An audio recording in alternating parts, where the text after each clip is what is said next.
오늘 우리가 읽은 사무엘하 7장은 다윗 언약에 관한 기록입니다. 오늘 본문을 시작하는 1절과 2절은 하나님께서 다윗에게 언약을 체결해 주신 이유에 대해서 밝히고 있습니다.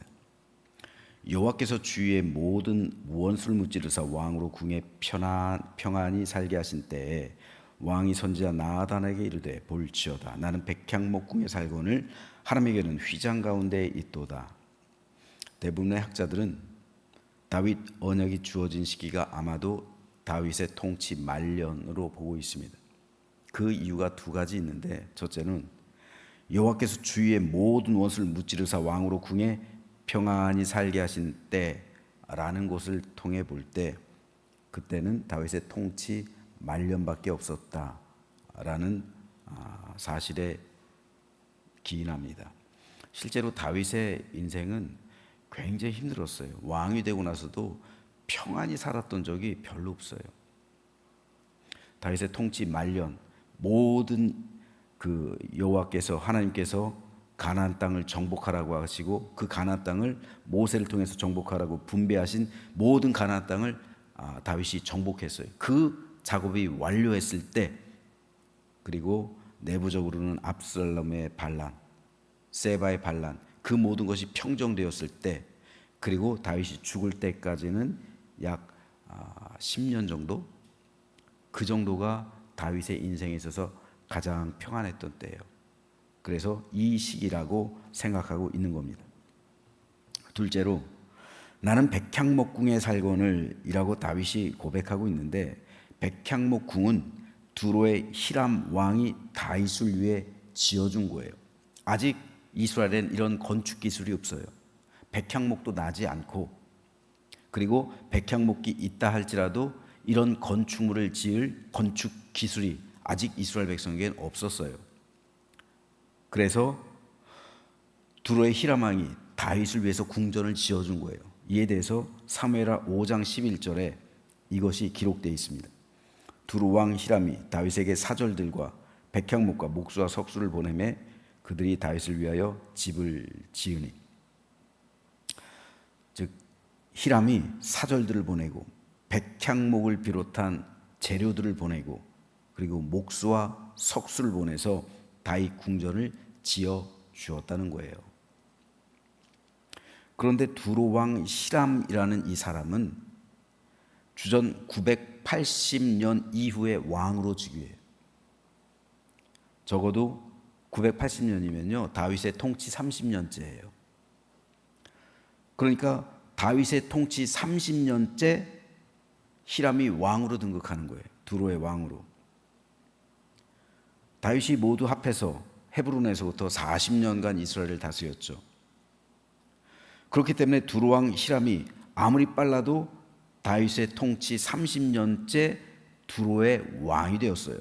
따라서 그때 석수와 목수와 백향목과 사절들, 필요한 모든 것을 보냈다 할지라도 이걸 왕궁을 짓는데 뭐 하루 이틀에 짓는 게 아니라 몇 년은 걸리잖아요.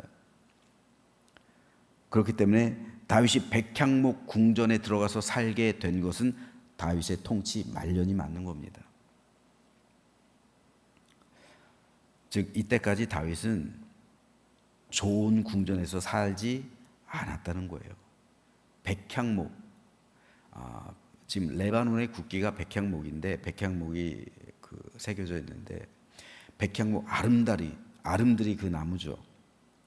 그 백향목으로 된 아주 좋은 궁전, 아주 고급진 궁전에서 다윗이 이제 입주해서 살려고 하니까 하나님께 너무 죄송한 거예요. 하나님께서 다윗의 이 마음을 받으신 거예요. 하나님께 너무 죄송해요. 나는 이렇게 좋은 집에 사는데 우리 하나님은 저 장막에 모셔져 있다. 이 언약궤는 하나님의 임재를 상징하잖아요. 그러니까 하나님의 임재라는 것은 뭡니까? 하나님이 거기 계시다는 것을 의미하는 거예요. 근데 하나님이 거기 계신데 거기 계신 그 장막은 어떻게 돼 있어요? 염소 가죽으로 만들어진 10개의 휘장으로 장막을 만들어서 거기 안에다 모신 거예요. 그러니까 초라하죠. 염소 가죽을 10개의 휘장으로 만들어서 장막으로 세우고 그 안에다가 언약궤를 모셔뒀으니까 나는 이렇게 백향목으로 된 아주 아름답고 고급진 그런 집에 사는데 우리 하나님의 집은 저렇게 초라해서 될 것인가? 다윗의 마음이 너무 불편한 거예요. 그래서 다윗은 안 들어가. 시편에 보면요, 이때 심정이 기록된 게 시편에 있는데 안 들어가려고 그랬어요. 다윗은 시편의 기록에 보면 내가 어떻게 거길 들어가서 살아? 우리 하나님은 저기 있는데. 하나님께서 다윗의 이 마음을 받으신 거예요. 또 한 가지, 다윗이 여호와의 언약궤를 다윗성에 안치할 때는 이스라엘 백성을 여호와 하나님에 대한 신앙으로 하나가 되게 하려는 정치적이고 신앙적인 이유가 컸어요. 신앙적인 이유도 있었지만 정치적인 이유도 있었어요. 그래서 성막의 지성소에 있어야 될 언약궤잖아요. 다윗성에 안치된 건 이건 정상적인 게 아니잖아요. 원래는 성막의 지성소에 있어야 되잖아요. 언제까지 다윗성에 안치할 수는 없는 거예요. 지성소를 떠나서. 그래서 모세 시대 때처럼 성막에 언약궤를 모시려고 했던 거예요. 그런데 다윗은 성막이 아니라 성전을 건축하려고 했던 거죠. 성막과 성전의 가장 큰 차이가 뭡니까? 이동성이죠. 이동성. 성막은 언제든 이동할 수 있는 거예요. 하지만 성전은 한 번 지으면 이동할 수가 없어요. 성막은 이스라엘 백성이 광야에 있을 때 적합했어요. 왜요? 여기저기 떠도니까. 여기저기 다니니까 성막이 적합했죠. 하지만 가나안 땅을 영원한 기업으로 얻게 되었을 때는 더 이상 이동할 필요가 없잖아요. 그래서 성전을 지으려 했던 겁니다. 하지만 하나님께서는 다윗의 이 갸륵한 마음은 받으셨어요. 순수하고 충성된 신실하고 깨끗한 마음이잖아요. 그런데 하나님께서는 다윗이 성전을 짓는 것에 대해서는 반대하셨어요. 그 이유가 두 가지 있어요. 첫째는 오늘 본문에 나와 있지 않은데 역대상 22장에는 나와 있어요. 역대상 22장에 이렇게 기록되어 있어요. 여호와의 말씀이 내게 임하여 이르시되 너는 피를 심히 많이 흘렸고 크게 전쟁하였느니라. 내가 내 앞에서 땅에 피를 많이 흘렸은즉 내 이름을 위하여 성전을 건축하지 못하리라. 하나님께서 다윗에게 직접 말씀하신 거예요. 선지자를 통해서 말씀하셨든 다윗에게 말씀하셨든. 하나님의 성전은 모든 사람이 와서 하나님을 만나는 장소예요. 모든 사람에게 하나님의 은혜와 사랑과 축복이 전해지는 장소예요. 따라서 피를 많이 흘린 다윗은 하나님의 성전을 짓기에 적합하지 않다는 거예요. 왜냐하면 피를 많이 흘렸다는 것은 그만큼 상대방의 입장에서 볼 때는 원수가 된 거예요. 그렇잖아요. 내 부모를 죽였어. 우리 모든 것을 빼앗아갔어. 어찌되었든 다윗이 그랬잖아요. 그러면 내가 그 입장이라면 다윗이 성전을 짓는다고 할 때 그 성전에 가서 내가 예배하고 싶겠어요? 하나님과 원수가 되는 거죠. 원망의 대상이 되는 거예요. 성전이 증오의 대상이 되는 거예요. 하나님의 성전은 은혜를 선포하는 것이고 축복을 선포하는 것이고 많은 사람에게 구원을 선포하는 장소인데 하나님의 성전이 증오와 원망의 대상이 돼요. 그러니까 너는 내 집을 짓지 못할 것이다. 네가 아니라 평화의 왕이라 불린 네 아들 솔로몬이 평화란 뜻이다. 평화의 왕이라 불리는 솔로몬 네 아들이 나를 위해서 성전을 지을 것이다. 솔로몬에게로 이양하신 거예요. 이것이 하나님께서 다윗의 성전 건축을 반대하신 첫 번째 이유예요. 두 번째 이유는 오늘 본문 4절에서 7절에 이렇게 기록되어 있습니다. 그 밤에 여호와의 말씀이 나단에게 임하여 이르시되 가서 내 종 다윗에게 말하기를 여호와께서 이와 같이 말씀하시되 네가 나를 위하여 내가 살 집을 건축하겠느냐. 내가 이스라엘 자손을 애굽에서 인도하여 내던 날부터 오늘까지 집에 살지 아니하고 장막과 성막 안에서 다녔나니 이스라엘 자손과 더불어 다니는 모든 곳에서 내가 내 백성 이스라엘을 먹이라고 명령한 이스라엘 어느 지파들 가운데 하나에게 내가 말하기를 너희가 어찌하여 나를 위하여 백향목집을 건축하지 아니하였느냐고 말하였느냐. 여기서 하나님은 내가 언제 나를 위해서 내 집을 지어달라고 요구한 적이 있느냐는 거예요. 다른 민족이 섬기는 신들을 위한 이 신전을 보면, 다른 민족들이 지은 신전을 보면 성막과는 차원이 달라요. 얼마나 화려하고 웅장하고 장엄하게 지었는지요. 왜요? 그 신전은 곧 나의 영광이에요. 내가 이만큼 되는 사람이라는 것을 과시하는 거예요. 그러니까 크게 짓는 거예요. 장엄하고 화려하게 짓는 거예요. 그래서 사람들이 신전에 들어가면 압도당할 정도로 웅장하게 신전을 지어놓고 자신들의 신에게 제사를 드리는 거예요. 이로써 자기의 영광을 나타내는 거예요. 그런데 하나님은 말씀합니다. 내가 언제 그렇게 성전을 지라고 말한 적이 있느냐? 내가 언제 단 한 번이라도 섭섭하다고 말한 적이 있느냐?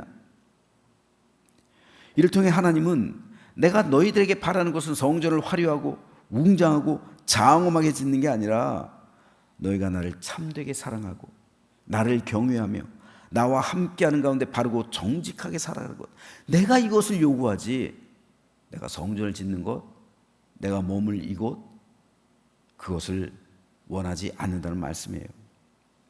한번 생각해 보십시오. 하나님께서 계신 영원한 천국, 길조차도 황금으로 돼 있어요. 성벽이나 집들 금과 각종 보석으로 장식되어 있어요. 성전이요? 하나님 자체가 성전이에요. 그런 하나님께서 뭐가 부족해서 돌로 만들어진 집을 원하시겠습니까? 어떻게 보면 성전에 이스라엘 백성들이 잘못 생각했던 것 중에 하나가 성막과 성전의 차이점이 이동성이라고 그랬죠. 하나님을 성전 안에만 가둬요. 하나님은 성전에 계신 분.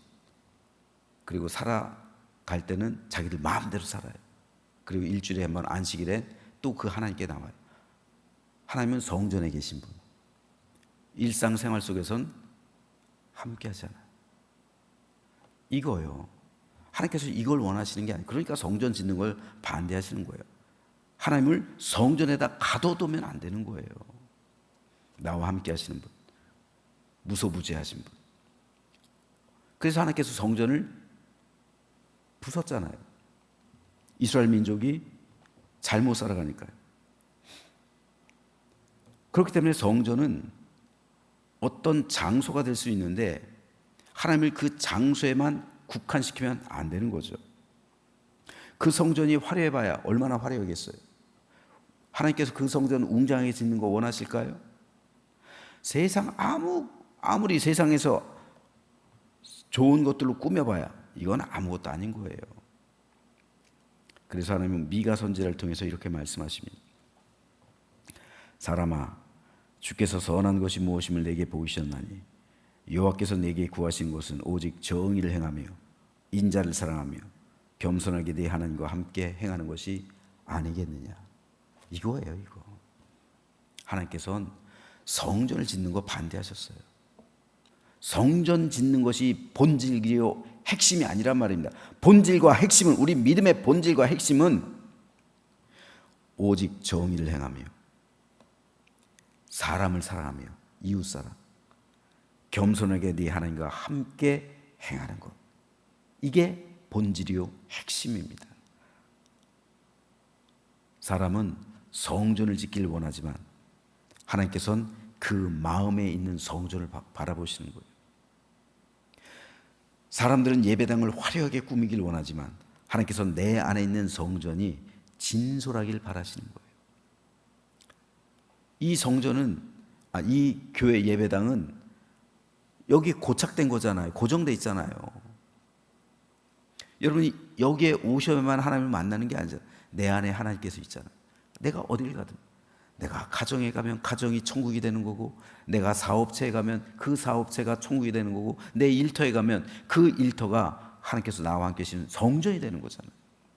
그래서 거룩하게 살며 그곳에서 정의를 행하고 이웃을 사랑하고 겸손하게 하나님과 함께 행하는 것, 이것을 하나님께서 원하신다는 거죠. 그래서 하나님께서는 성전 건축을 반대하신 거예요. 예배당을 아무리 화려하고 웅장하게 짓는다 할지라도 그 안에 하나님에 대한 사랑과 경외함이 없고 성도들이 정의와 인자와 겸손을 잊어버리고 하나님과 동행하지 않으면 하나님께서는 그 성전을 기뻐하지 않는 거예요.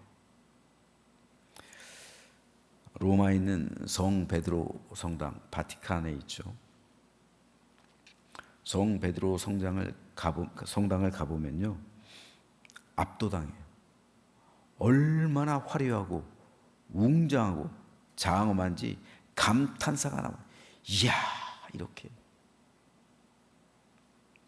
그것이 인간이 할 수 있는 최선의 예술품일 겁니다. 그건 건축물 자체가 예술이에요, 예술.